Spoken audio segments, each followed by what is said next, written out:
அனைவருக்குமே வணக்கம். சற்று முன் கிடைத்திருக்கக்கூடிய ஒரு மிக மிக முக்கியமான செய்தி ஒன்று வெளியாகியுள்ளது.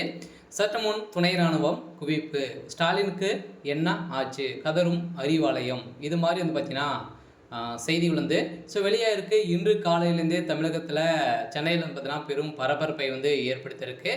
இந்த நிலையில் தான் முதல்வர் ஸ்டாலின் அவர்களுக்கு என்ன ஆச்சு அப்படின்ற மாதிரி ஒரு கேள்விகள் பார்த்தீங்கன்னா எழுந்திருக்கு. இந்த நிலையில் தான் அதிரடியாக மத்திய அரசு அதிரடியாக அவருக்கு பார்த்தீங்கன்னா ஒரு கடிதம் அனுப்பியிருக்காங்க. இந்த கடிதத்தின் அடிப்படையில் திமுகவுடைய சாலமரமாக இருக்கக்கூடிய முதல்வர் ஸ்டாலின் அவர்கள் செய்யக்கூடிய விதமாக தான் இப்போ அதிரடியாக அந்த கடிதத்தில் ஒரு மிகப்பெரிய சம்பவம் நடந்திருக்கு. சொல்ல பார்த்தீங்கன்னா இந்த கடிதத்தின் அடிப்படையில் திமுகவுடைய சமச்சரை பார்த்தீங்கன்னா கலைக்கப்படும் அப்படின்ற மாதிரி இப்போ தகவல் வெளியாக சொல்ல பார்த்தீங்கன்னா திமுகவுடைய அலுவலகத்துக்கு பெரும் அதிர்ச்சி அளிக்கக்கூடிய ஒரு விதமாக தான் இருந்திருக்கு. இருந்தாலுமே ஏற்கனவே திமுகவுக்கும் ஆளுநர் ஆர்.என். ரவி அவர்களுக்கும் ஜனாதிபதிக்கும் இடையே பார்த்தீங்கன்னா நிறைய வாக்குவாதங்கள், நிறைய பிரச்சனைகள் போயிட்டு இருந்து திமுகவுடைய தலைமைகள் நடத்தக்கூடிய தகுதி முதல்வர் ஸ்டாலின் அவர்களுக்கு இல்லை அப்படின்ற மாதிரி நிறைய சர்ச்சைக்குரிய பேச்சு பார்த்தீங்கன்னா இருந்திருந்தது. இருந்தாலுமே திமுக சேர்ந்த அமைச்சர்களும் திமுக சேர்ந்த உறுப்பினர்கள் செய்யக்கூடிய கொலை, கற்பழிப்பு இது மாதிரி பார்த்தீங்கன்னா அனைவருமே பார்த்தீங்கன்னா சிக்கியிருக்கக்கூடிய நிலையில் தான் திமுகவுடைய முக்கிய புள்ளிகளாக சிக்கியிருக்கக்கூடிய நிலையில் இப்போ அதிரடியாக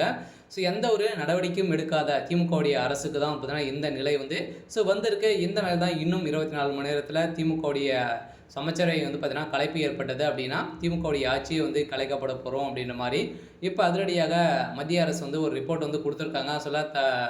தமிழகத்துக்கு ஒரு கேள்விக்குறியாகவே மாறி இருக்கு. இதை பற்றி இந்த வீடியோவில் நம்ம முழுமையாக பார்க்கலாம். அதுக்கு முன்னாடி நம்ம சேனலுக்கு இப்போ தான் நீங்கள் முதல் முறையாக வந்திருக்கீங்க அப்படின்னா மறக்காமல் நம்மளுடைய சேனலை சப்ஸ்கிரைப் பண்ணி சப்போர்ட் பண்ணுங்கள். வாங்க வீடியோக்குள்ளே போகலாம். இதை பார்த்தீங்கன்னா சென்னையிலேருந்து ஏற்கனவே திமுகவுடைய தலைமையகத்துக்கு ஒரு மிகப்பெரிய ஒரு ஆபத்தாகவே இருக்கு இல்லையா. திமுகவுடைய தலைமையகத்தில் உதயநிதியுடைய வாய்க்குழப்பால் திமுகவுடைய அமைச்சரையே பார்த்தீங்கன்னா வந்ததுலேருந்தே திமுக ஆட்சிக்கு வந்ததுலேருந்தே ஒரு மிகப்பெரிய பிரச்சனையாகவே இருந்திருக்கு. இந்த பாலியல் தொந்தரவின் அடிப்படையிலும் அதே மாதிரி டாஸ்மாக் கூடிய நிறுவனத்தில் நடந்த ரைடின் அடிப்படையிலும் இதில் பார்த்தீங்கன்னா உதயநிதியுடைய நண்பர்களும் உதயநிதியான சேர்ந்து தான் பார்த்தீங்கன்னா கூட்டு களவாணிகள் தான் இதில் ஈடுபட்டு கொள்ளடித்திருக்காங்க அப்படின்ற மாதிரி இப்போ நிரூபணமாயிருக்கு. இந்த நிலையை தான் அதிரடியாக முதல்வர் ஸ்டாலின் அவர்களுக்கு மத்திய அரசு கொடுத்திருக்கக்கூடிய ரிப்போர்ட்டின் அடிப்படையில் இப்போ அதிரடியாக திமுகவுடைய ஆட்சிக்கு கொலை வைத்திருக்காங்க.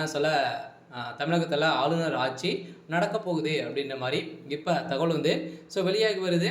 இருந்தாலும் என்ன நடக்க போகுது அப்படின்றத வெயிட் பண்ணி பார்க்கலாம். இருந்தாலும் திமுகவுடைய கதை ஒட்டுமொத்தமாக முடிய போகுது. சரி, ஓகே. இன்னைக்கான அப்டேட் பார்த்தீங்கன்னா இதுதான். மறக்காமல் நம்மளுடைய சேனல் சப்ஸ்கிரைப் பண்ணி சப்போர்ட் பண்ணுங்கள். தேங்க்யூ.